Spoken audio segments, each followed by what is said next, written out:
Okay, Chapter 2, Part 2. We left off talking about the Commerce Clause, and this next slide basically goes over what I had talked about before, the interpretation of the Commerce Clause being much more broad today than it was initially. And we talked about the Atlanta Motel versus U.S. case. That was the one with the desegregated cafeteria or motel or whatever it was, and the law that made that illegal, and the Supreme Court saying that that law was constitutional under the Commerce Clause.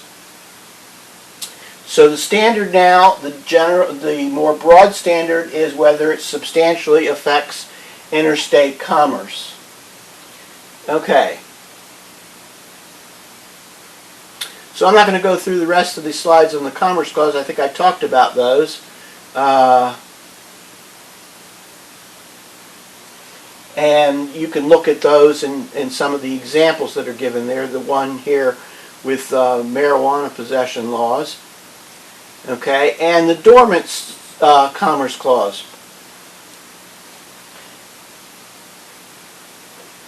So there's the positive Commerce Clause and the dormant Commerce Clause, and that is not a terminology that you'll find in the Commerce Clause. That's an interpretation that lawyers and legal scholars have used.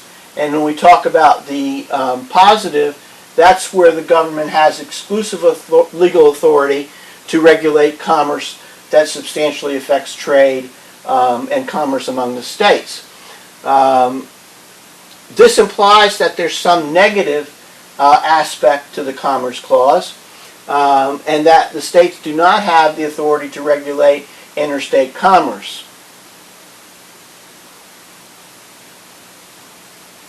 But in fact, when this happens, when states attempt to regulate interstate commerce, the courts have to balance the state's interest against the burden that the regulation places on interstate commerce, and based upon that, make a ruling.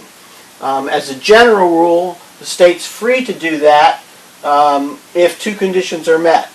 The state law must be a legitimate effort to regulate health, safety, or welfare of its residents, and the state law must not discriminate against or impose an undue burden on out-of-state business. So to summarize, primarily the Commerce Clause gives Congress the positive authority to regulate interstate commerce, that anything that affects interstate commerce.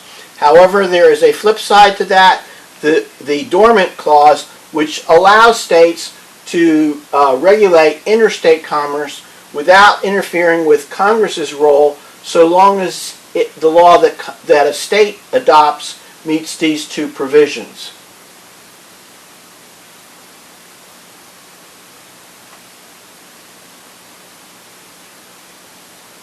Okay, so an example of the application of the Commerce Clause was the Affordable Care Act, or Obamacare.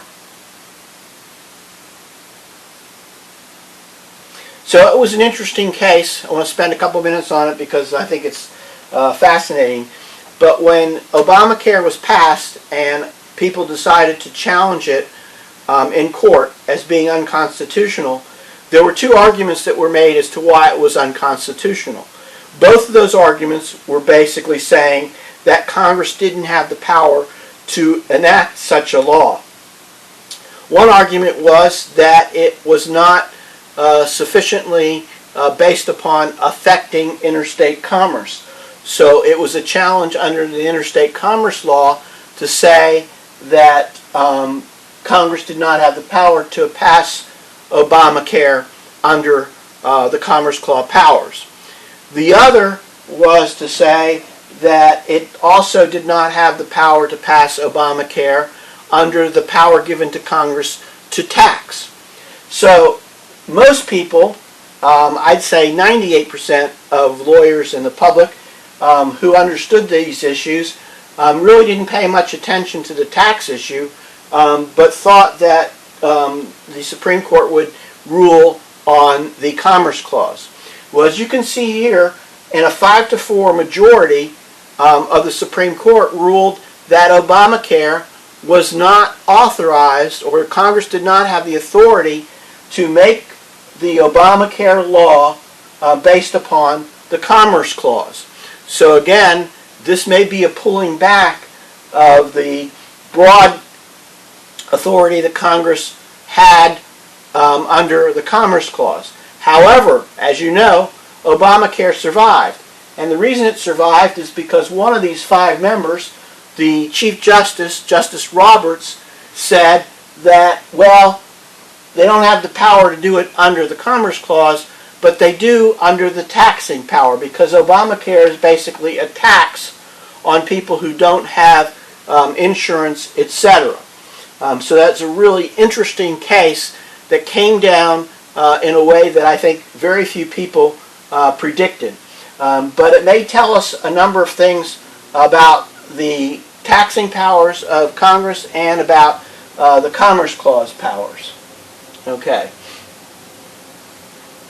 So generally, state laws that are enacted pursuant to a state's police powers are presumed to be valid.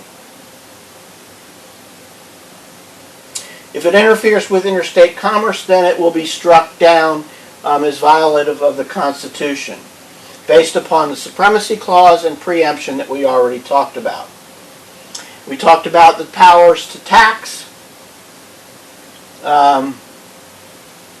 Okay.